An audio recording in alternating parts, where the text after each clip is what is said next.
Hello student. आज अपन दो model paper को अपन सॉल्व करेंगे, मतलब जिनके लिए अपन ऑब्जेक्टिव और जो इनके फिल इन द ब्लैंक आते हैं उनको अपन देखेंगे। कल जैसे फिजिक्स का पेपर है तो मिशन 100 करके मॉडल पेपर दो जारी करते हैं ना, तो उनके लिए अपन देखेंगे भी कौन से क्वेश्चन में कौन सा आंसर राइट होगा। तो सबसे पहला क्वेश्चन इसने पूछा है कि एक प्रोटॉन तथा एक इलेक्ट्रॉन एक समान विद्युत क्षेत्र में स्थित है, ठीक है। तो उन उन पर लगने वाले विद्युत बल बराबर होंगे। विद्युत बल तो बराबर नहीं होंगे क्योंकि दोनों के आवेश क्या है, अलग अलग, एक का पॉजिटिव और दूसरे का नेगेटिव।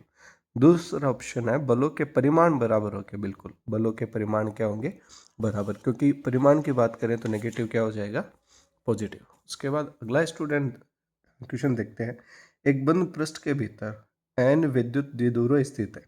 बंद पृष्ठ से निर्गत कुल विद्युत फ्लक्स होगा। तो स्टूडेंट जो द्विध्रुव होता है कि भाई समान तथा विपरीत प्रकृति के आवेश, अब चाहे एक ले या दो ले या तीन ले, मतलब कहने का मतलब एन विद्युत द्विध्रुव भी ले ले तो परिणामी आवेश कितना रहेगा, जीरो। यदि समेशन बराबर क्यू बराबर जीरो तो जो फ्लक्स का मान होगा वो भी कितना होना चाहिए, जीरो। तो क्वेश्चन का आंसर कितना आ जाएगा, डी ऑप्शन। उसके बाद स्टूडेंट अगला सवाल अपन जो देखते हैं इसने दिया किसी चालक गोले के अंदर विद्युत विभव, तो अपन जानते हैं विद्युत विभव क्या रहता है, समान रहता है, शून्य नहीं होता, नियत रहता है, तो क्या हो जाएगा, समान रहता है। फिर अगला सवाल पूछा है कि किसी विलगित वस्तु के लिए विभव तथा आवेश में ग्राफ प्रदर्शित है, तो वस्तु की धारिता होगी। तो धारिता का फॉर्मूला होता है क्यू समानुपाती वी और क्यू बराबर सी वी। तो सी बराबर हो जाएगा क्यू अपॉन वी। तो क्यू अपॉन वी, इस यदि अपन त्रिभुज की बात करें तो बन जाएगा लंब बट्टे आधार। लंब बट्टे आधार कितना हो जाएगा, टेन थीटा। तो ऑप्शन सी क्या हो जाएगा यहाँ पर, राइट हो जाएगा। उसके बाद किरचॉफ का प्रथम व द्वितीय नियम क्रमशः आधारित है। तो अपन जानते हैं कि हाँ, किरचॉफ का जो पहला नियम है वह है आवेश संरक्षण और दूसरा नियम ऊर्जा संरक्षण पे आधारित है। तो इसमें कौन सा ऑप्शन राइट हो जाएगा, बी ऑप्शन। उसके बाद इसने पूछा है एक लोहा चुंबकीय पदार्थ के लिए चुंबकनशीलता म्यू का मान, तो म्यू का मान होता है ग्रेटर देन 1। फिर अगला एक अति चालक पदार्थ के लिए सही युग्म है। अति चालक पदार्थ कौन सा होता है, प्रतिचुंबकीय पदार्थ। और प्रतिचुंबकीय पदार्थ के लिए अपन बात करें तो म्यू आर की वैल्यू कितना होता है, 0, और काई का वैल्यू क्या होता है, -1। तो इसमें ऑप्शन कौन सा हो जाएगा, सी। ये ब्लूप्रिंट में भी था सवाल। उसके बाद अगला आठवां ऑब्जेक्टिव जो पूछा गया है यह है लेंज का नियम किसके संरक्षण पर आधारित है, तो ऊर्जा संरक्षण में। अगला सवाल है छड़ में प्रेरित विद्युत वाहक बल का मान होगा। तो विद्युत वाहक बल कितना होता है, बी एल वी। तो छड़ में प्रेरित क्या हो जाएगा, विद्युत वाहक बल। अगला सवाल स्टूडेंट ये पूछता है कि यदि 100% दक्षता वाले ट्रांसफार्मर की प्राथमिक व द्वितीय कुंडलियों में धारा प्रवाहित हो रही है जिनका अनुपात 1:4 है, तो प्राथमिक व द्वितीय कुंडलियों में वोल्टताओं का अनुपात। तो वोल्टताओं का अनुपात एकदम सरलता से ज्ञात करेंगे अपन। जैसे इसने कहा है कि भाई कुंडलियों की दक्षता कितनी है, 100%। तो पहली कुंडली की दक्षता मान लें अपन पी और दूसरी की भी बी। तो पी मतलब प्राइमरी और ये हो जाएगा सेकेंडरी। शक्ति का फॉर्मूला होता है वी बराबर आई आर। तो ये हो जाएगा वीपी गुणा आई पी बराबर यहाँ पे हो जाएगा वी एस गुणा आई एस। तो यहाँ से अपन फॉर्मूला बन जाएगा V P upon V S बराबर I S upon I P. देखिए यहाँ पे सवाल दिया है कि I P upon I S का अनुपात है 1:4। तो ये जस्ट इसका क्या हो जाएगा, उल्टा। तो आंसर कितना आ जाएगा, 4:1।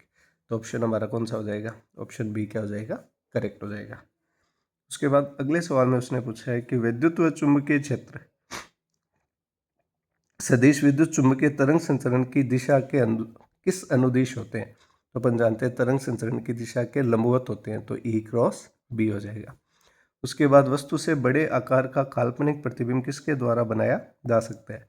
तो अवतल दर्पण के द्वारा क्या बनता है, बड़ा प्रतिबिंब बनता है और काल्पनिक प्रतिबिंब बनता है। उत्तल दर्पण की बात करें तो जो प्रतिबिंब बनेगा वो छोटा बनेगा।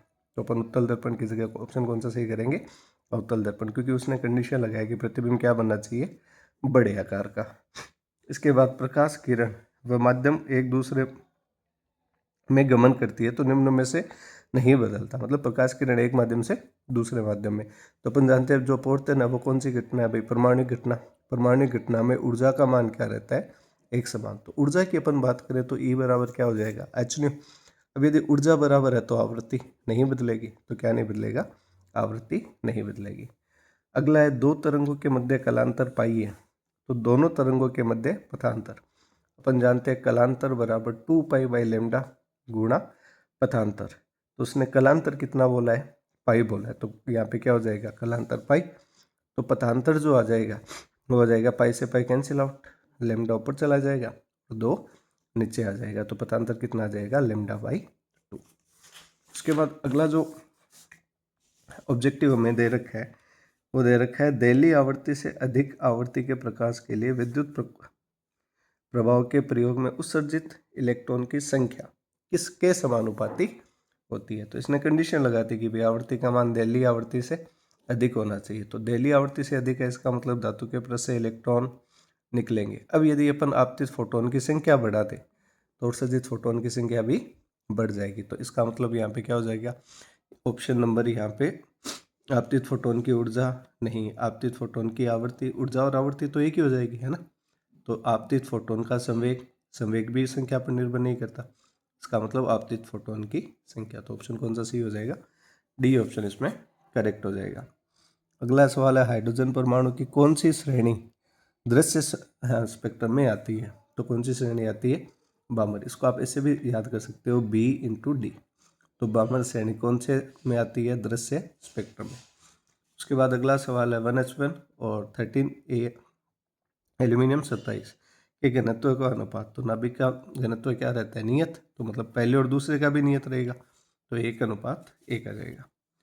उसके बाद अर्ध तरंग दृष्टि कार्य में प्राप्त निर्गत संकेत की आवृत्ति निवेशी आवृत्ति से होती है। अब देखो अर्ध तरंग दृष्टि कार्य, तो अर्ध तरंग दृष्टि कार्य में क्या होती है, बराबर होती है। उसके बाद पूर्ण तरंग दृष्टि कार्य की बात करें तो आवृत्ति कितना हो जाएगा, 2 गुनी, ये ध्यान रखना 2 गुनी हो जाएगा।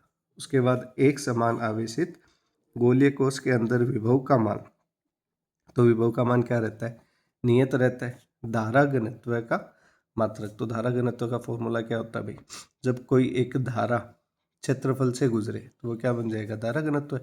धारा का मात्रक क्या आ जाएगा, एम्पियर, और यह हो जाएगा क्षेत्रफल का मात्रक मीटर स्क्वायर, तो एम्पियर/मीटर स्क्वायर। अगला क्वेश्चन है आदर्श एमीटर और आदर्श वोल्ट मीटर के प्रतिरोध क्रमशः होते हैं। तो आदर्श एमीटर का प्रतिरोध कितना होता है, आदर्श एमीटर है समांतर क्रम में शंट जोड़ेंगे और अल्प प्रतिरोध जोड़ेंगे, तो ज़्यादा से ज़्यादा अल्प कितना हो सकता है, 0। और एमीटर बनाने के लिए श्रेणी क्रम में उच्च, वोल्टमीटर बनाने के लिए श्रेणी क्रम में उच्च प्रतिरोध, उच्च ज़्यादा से ज़्यादा कितना हो सकता है, अनंत हो सकता है, तो 0 और अनंत। उसके बाद प्रतिचुंबकीय पदार्थ का चुंबकीय आघूर्ण, तो प्रतिचुंबकीय पदार्थों के लिए चुंबकीय आघूर्ण का मान क्या होता है, अधिकतम रहता है। उसके बाद धारा जनित्र यांत्रिक ऊर्जा को, धारा जनित्र यांत्रिक ऊर्जा को किसमें बदलता है, विद्युत ऊर्जा में बदलता है। उसके बाद विद्युत चुंबकीय तरंगे का परिवहन नहीं करती, तो ध्यान रखना यहाँ पे माध्यम का परिवहन नहीं करती। उसके बाद जब प्रिज्म पर श्वेत प्रकाश आपतित होता है तो प्राप्त वर्णक्रम में सबसे कम विचलन किस कलर का रहेगा, लाल कलर का रहेगा। उसके बाद ध्रुवित प्रकाश के कंपन तल व ध्रुवण तल एक दूसरे के लंबवत होते हैं। उसके बाद फोटोन का विराम द्रव्यमान, तो फोटोन का अपन जानते हैं विराम द्रव्यमान कितना होता है, 0। प्रकाश विद्युत प्रभाव में प्रयोग में प्रकाश विद्युत धारा का मान आपतित प्रकाश की, अब देखो यहाँ पे निर्भर करता है धारा का मान, तो धारा का मान किस पर निर्भर करेगा, आवृत्ति पर निर्भर करता है। तो ये थे रिक्त स्थान और ऑब्जेक्टिव। इसका एक पेपर और है, तो नेक्स्ट वीडियो में अपन अगले पेपर को भी डिस्कस करेंगे। Thank you so much.